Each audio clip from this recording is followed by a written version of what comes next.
Back here in Montreal, the sun is shining again, and Andrew Ranger is leading the Napa Auto Parts 200 here at Montreal. Second place is Carl Edwards. Paul Menard is third, and Marcus Ambrose is in fourth, and he's another one that's talking about Andrew Ranger like we were just before the break. Canadian guy, I don't know, Ranger or something. Ranger. You should know, Francois. Thank you. And Paul Wolf is the crew chief for Andrew Ranger. First time you were watching that old video footage and laughing yourself. First time for your driver ever doing double file restarts. What are you telling him as he leads the field to the green?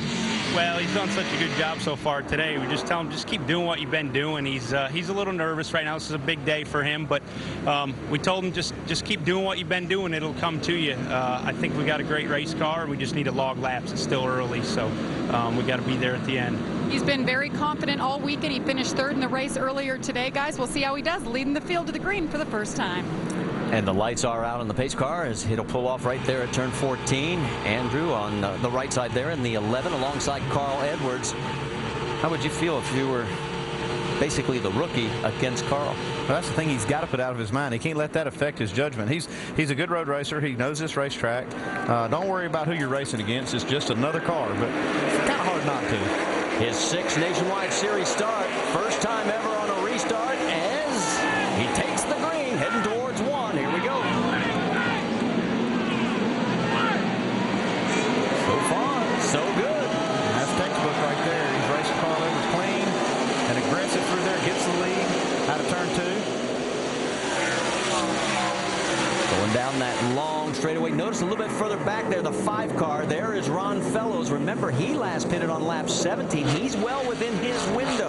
So maybe things are turning towards his stretch. You're thinking the guys that pitted on lap 11, which includes the top 6, might be on that cusp. They're right on the edge of being able to do this on one more stop. Now, we know for sure the 5 car can do it, and all the cars that pitted after him can make it on one more stop. And likely with all the caution laps we've had, even the guys that pitted on lap 11 can make it on one more stop. Rangers got a mirror full of the 60 of Carl Edwards. There is third place right behind him, Paul Menard, Marcus Ambrose, Coleman, Pappas in the 1 car is 6th. Oh, look out! Kyle Busch gets turned. Justin Allgaier, and the 5 is involved, but I don't know how much damage. Now, I think Fellows is going to have some damage there. We couldn't see it from that angle, but you see all the damage on the 12 car. That came from contact with Ron Fellows. Boy, Allgaier coming off a dismal week last week at Bristol, and now he's got more damage. Get ready here. Big damage. More cars beating and banging. Yeah, everybody going into 10. Can't make it. You look, guys, there is a lot of beating and banging. You can't hear Fellows has a lot of damage. Yep. Fellows, and Allgaier's car's destroyed. Yeah. The caution is out.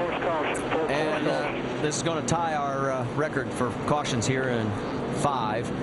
Boy, what a tough break for Justin Allgaier. Bent up bad. Looks like it's bent in the middle.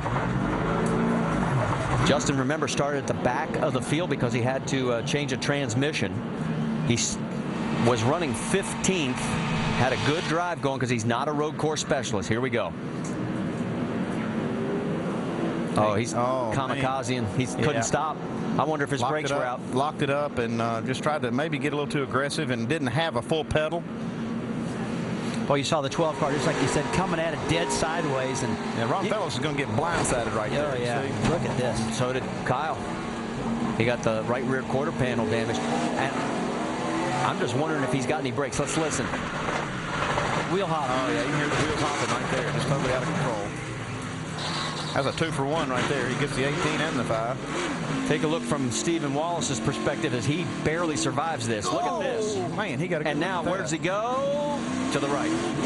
Makes the right move. Boy, good job right there. You need to give him a raise, Rusty. Well, he's got one. How's that? I'll do it after this. I'll buy him a Coca-Cola on the trip home. Won't charge him. Be on me. Tough break for Ron Fellows. We had just tires and fuel. Fix the damage as you're changing the tires. Well, Ron, you'll stay in the box. I mean, it looks like the frame's bent. Yeah, they've got some damage. I think they've got damage the trailing arm on the right side, some of the rear suspension.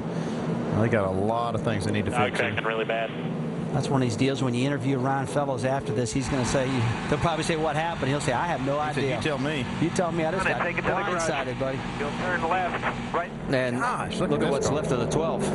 It's amazing they're even able to drive these cars back. You know, we talked about wheel hop, Andy. That was a classic case of wheel hop, getting in there real deep, and you heard those rear wheels jumping up and down. We've seen that problem at Watkins Glen, a lot of tracks. This is a problem that's been happening more and more of late. Well, these cars are just real susceptible to that. I mean, they have truck arms. They were actually called that because they came out of pickup trucks originally. They're long suspension arms that hook the rear into the chassis, and it's real susceptible to that wheel hop. When you get on the brakes hard, the rear tires kind of lock up a little bit, and then you just start bouncing. My question for you, as we watch these two making their way back to the garage, this basically opens the window for everybody in the top half of the field to make it now on one stop. Well, everybody can make it on one more stop, I think, from what I've seen. Now, especially with these extra caution laps, I think that puts everybody on equal ground. The only thing is now you've got, the running order's kind of jumbled because of the strategies. Well, and then the question becomes, we always talk about on a road course, it's always the guy who makes that. It's the next stop. Right, that guy who's first on the last round of pit stops. And that's what we're going to have to keep track of next, because it looks like Ron Fellows' day is over, as he will not repeat as winner here in Montreal, despite the fact he has 4 nationwide wins, all on the road courses, 2 in the Camping World Truck Series. His day is done here, but it's not over for everybody else. Stay with us. Well, let's take a look at our Verizon Wireless race rundown. It was a soggy qualifying effort for Marcus Ambrose, but he was 1.2 seconds better than runner-up Carl Edwards. When it came time for the race, the Canadian fans, well, they followed Patrick Carpentier as well as Jacques Villeneuve, but Carpentier, it appeared that he missed a shift going from possibly down from second up to third, and caught first because he pulled it over.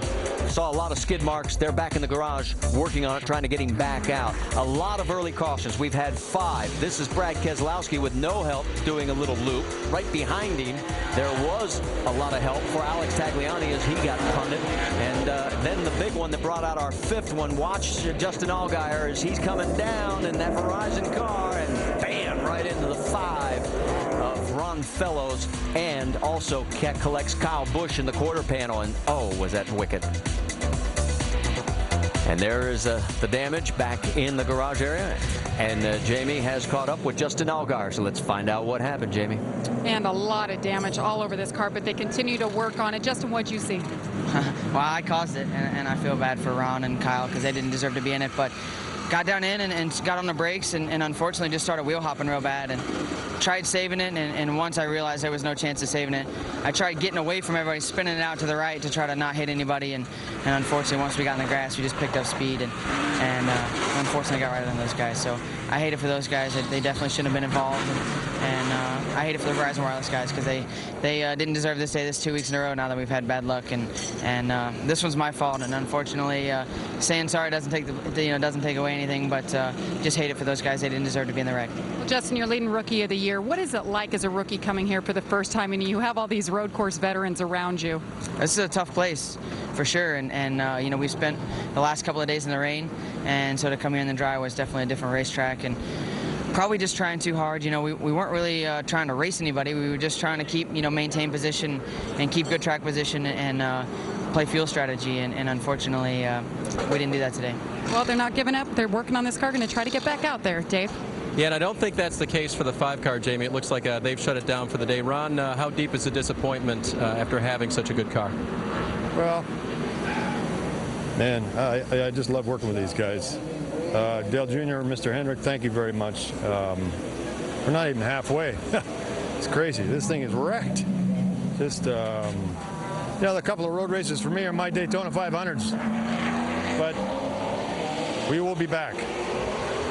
Rusty, you know what it's like not to do well at Daytona. Oh, yeah, I sure do. I mean, that's unbelievable. You can just hear his voice, how disappointed he is. I've been that disappointed many, many times. Just like he said, these road courses are his Daytona 500, one of the biggest races of the year. He really thought that he could run well, qualified great, and Andy's stuck here with a pile of rubble. Yeah, they got a car they can't fix, and it's just a big disappointment, and you hate seeing that. And he did a good job of handling it. It wasn't anything that Justin did unintentionally, but he did make a mistake and took 2 cars out.